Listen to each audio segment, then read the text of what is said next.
तो भाई बेटा वही नाम कुल की बढ़ावे। हर पॉइंट हर लाइन पर पढ़े लिखे विद्वान लोग बैठे हैं, ध्यान देंगे। बिरहा के लिखने वाले कवि कैसे होते हैं? बेटा वही नाम कुल की बढ़ावे,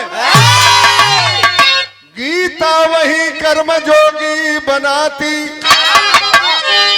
होती रामायण की सच्ची कहानी जो परिवार में श्रेष्ठता को सिखाती।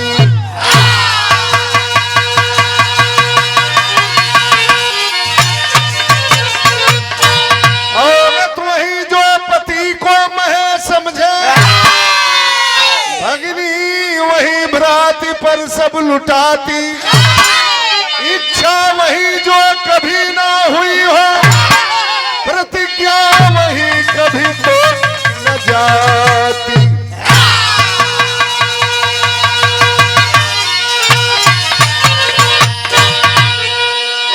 बेटा वही नाम कुल की बढ़ावे। ये धरती पर बेटा उहे लायक बा कि बाबू के लगे 5 मंडा जमीन रहल त बेटा कमा के 10 मंडा कर दिहल। के घर रहल त बेटा कमा के औ के महल अटारी बनवा दियल से धरती पर उहे बेटा लायक बा। बेटा वही नाम कुल की बढ़ावे, गीता वही कर्मयोगी बनाती, होती रामायण की सच्ची कहानी जो परिवार में श्रेष्ठता को सिखाती। कैकेयी ने कहा हमारे बेटे भरत को राजगद्दी और राम को 14 बरस का वनवास। जेहन में बहुत कुछ पैदा होता है।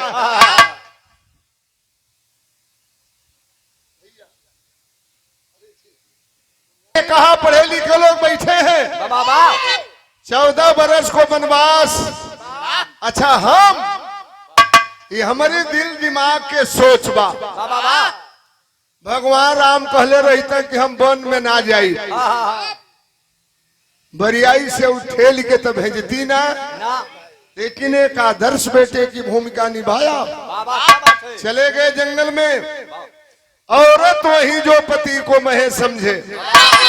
ये धरती पर मेहरारू है लायक बेजे अपनी मर्द के भगवान मान के सेवा करे, नहीं तो घर से निकल जाओ, चल जाओ मऊ बाजार में, चल जाओ बढ़ुआ गोदाम, जाके हलवाई की दुकान पर रसगुल्ला खा ले, घरे आवे तो मर्द के देखे तो 4 हाथ के घूट काट ले।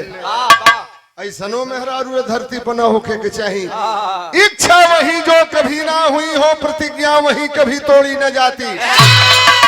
गजल के तर्जबा कौन?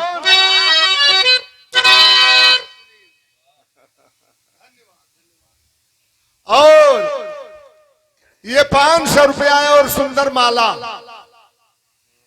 रखौली के पूर्वांचल के जाने माने पहलवान मनता पहलवान के सुपुत्र सुनील पहलवान। अरे क्या बात है। बाबू की ओर से 500 रुपया माला देकर के सम्मानित किया ये लड़का। बहुत बहुत धन्यवाद। गीत कवन बा मास्टर?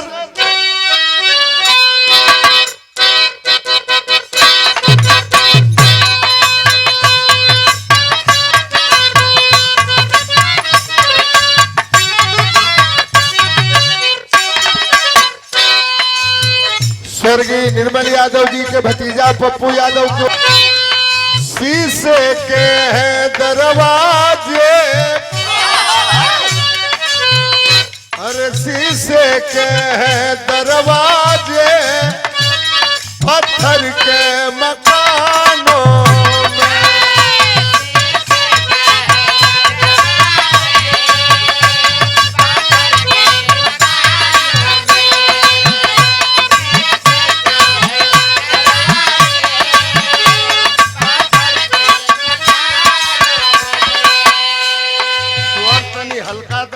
भारी मत करा, लहाई के सटल रहे राजा।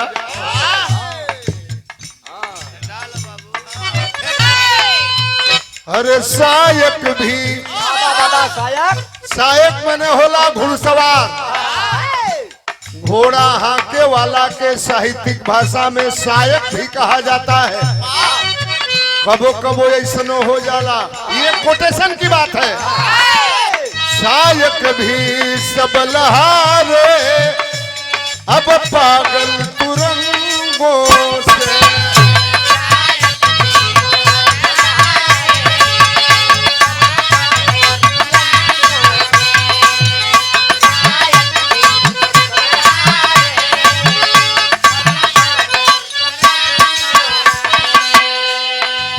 सायक भी सबलहारे अब पागल तुरंगों से। केतनो निमन घुड़सवार होखे, कबो कबो ऐसनो हो जाला अगर कटहा घोड़ा से भेंट हो गई, पीठी पे बैठ वक्त दे झाड़ दे, गिरा दे, उलाट दे। लेकिन सायक भी सबलहार अब पागल तुरंगों से। जस जाता सपेरा भी, अरे जस जाता सपेरा भी विषवाले भुजंगों।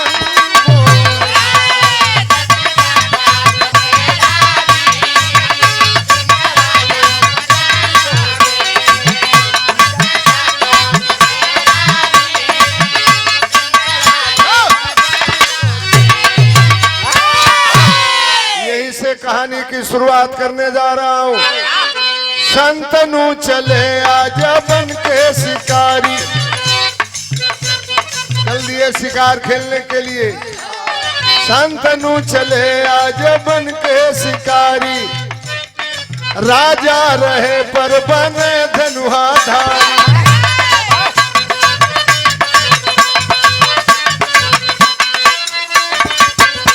मिलाना हिरन कोई जंगल के पीछे, गईले पहुंचे एक पहाड़े के नीचे।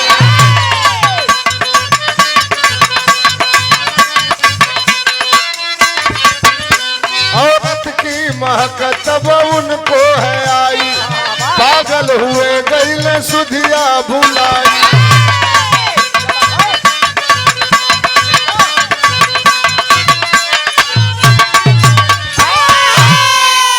जैसे राजा गईला शिकार खेले, अर्जुन जी गर्दन काट लेना। हस्तिनापुर के राजा शंतनु नरेश मन में आईला शिकार खेले, चलब घोड़ा पर बैठल निनाद घोड़ा लेके पहुंचल जंगल में। कौनो शिकार नहीं मिलल, राजा के बड़ी जोर से प्यास लगल। आदमी आपे लोग बतावले कि की बल गावत, की बल धावत, की बल घोड़ कुदावत। गवला में, दौड़ला में, घोड़ा हकला में बड़ा मेहनत पड़ेला। अच्छा, हम लोग के रतिया भर जब गा के थाका रही ले जा, सबेरवा दो चार लोग आदमी कर भैया तेरे को गाना दो, का बड़का गौया बनल हुआ। अब तो रात भर जे गौले बा, की बल गावत, की बल धावत, की बल घोड़ कुदावत। राजा के प्यास लगल, जब प्यास लगल तो उनकी नाक में मेहरारू के महक आई। मेहरारू सूंघ लेला।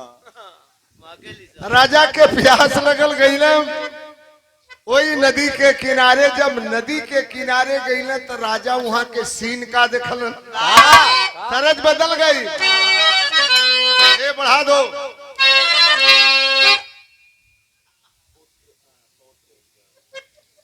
रामदेव गुरु है गीत के गांव में।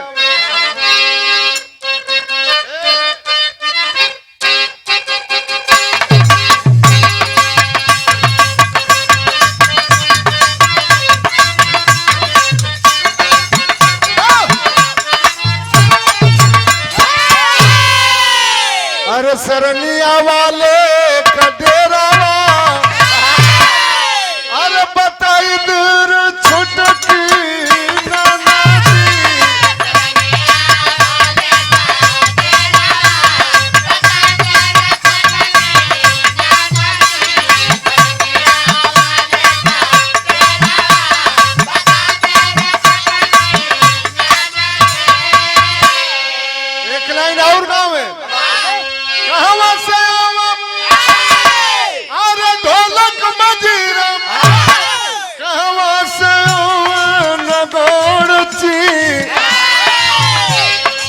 अरे कहवा से आवे सरनिया वाला बताई जाना लहू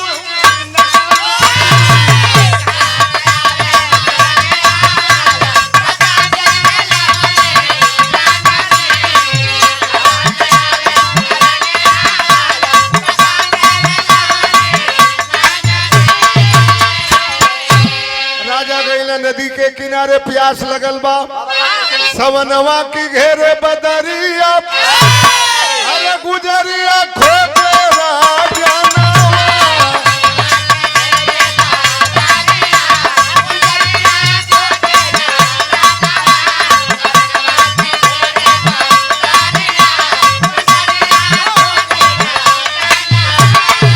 अरे नदिया किनारे अरे दखन सुकुमरिया पानी में 16 बरस गदराइल उमरिया है सरोज अब खतरा होके जाता 16 बरस गदराइल उमरिया गुजरिया खोजे राजनो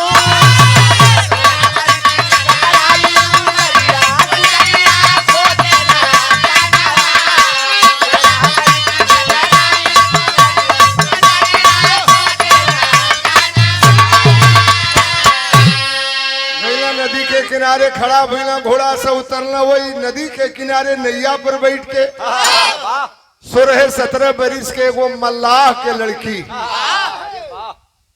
नदी के किनारे नैया के पतवार से खेवत रह राजा के नजर पड़लो मल्लाह के लड़की के ऊपर कहला तनी नैया के रोक दे नैया रोकलस ये तो हस्तिनापुर के राजा है आदेश कीजिए सरकार कलम के बड़ी जोर से प्यास लगल बतनी पानी पिया दे कलश अरे राजा आप इतने बड़े राजा हस्तिनापुर के मैं पानी पिलाऊं कलश अपनी अजूरी से तनी पानी पिया दे राजा के नजर में वो मल्लाह के लड़की के सूरत हंस गई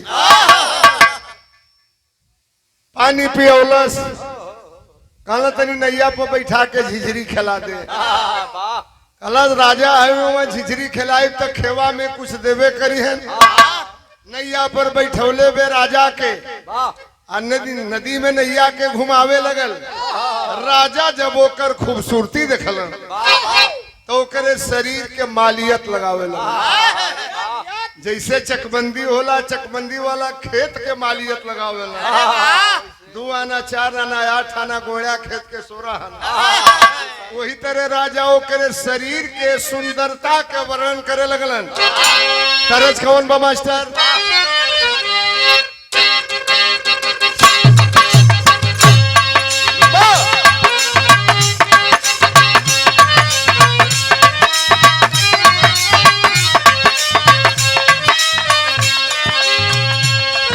फिल्म का नाम गंगा जमुना सरस्वती साजन मेरा उस पार है मिलने को दिल बेकरार है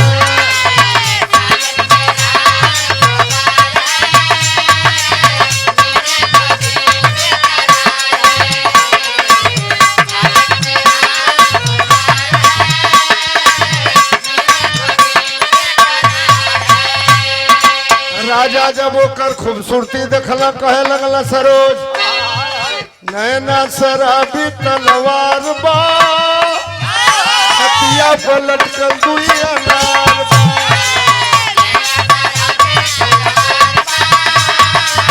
हथिया पलट कर दुई अनार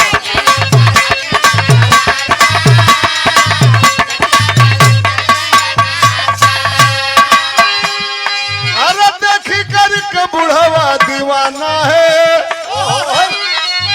सम्मा के ऊपर परवाना है बोले सुना के का गाना है हमको भी उस पार जाना है तुम्हारी हाथे में पतवार बा छतिया पलट कर दुई अनार बा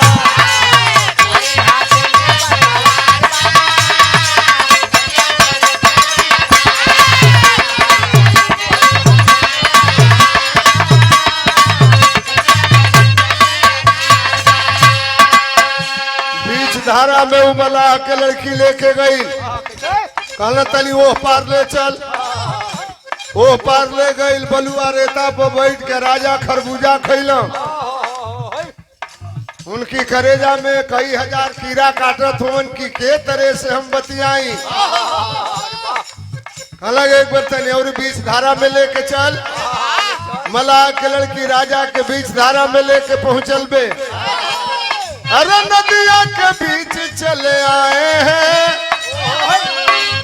तुम्ही से प्यार है बताए हैं, तोहरा बिना जीवन अधूरा बा, तू ही एक सुन करबू पूरा बा, तोहरे से भइल हमार प्यार बा, कतिया पलट कर दुनिया।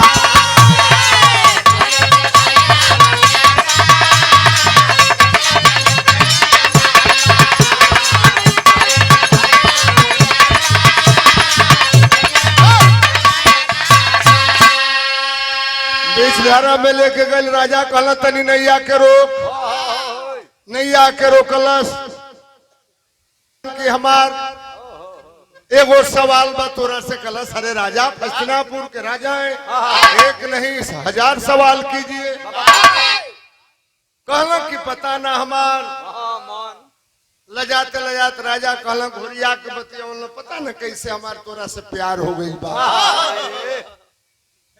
है गरीब मल्लाह के लड़की के आंख में आंसू भरे। यार राजा आप क्या कह रहे हैं? आप हस्तिनापुर के राजा हैं, आप क्षत्रिय कुल के राजा, मैं मल्लाह की बेटी। आपके उम्र 70 बरस, हमारी उम्र 16 बरस। आप मजाक कर रहे हैं। राजा कहलन कुछ नहीं,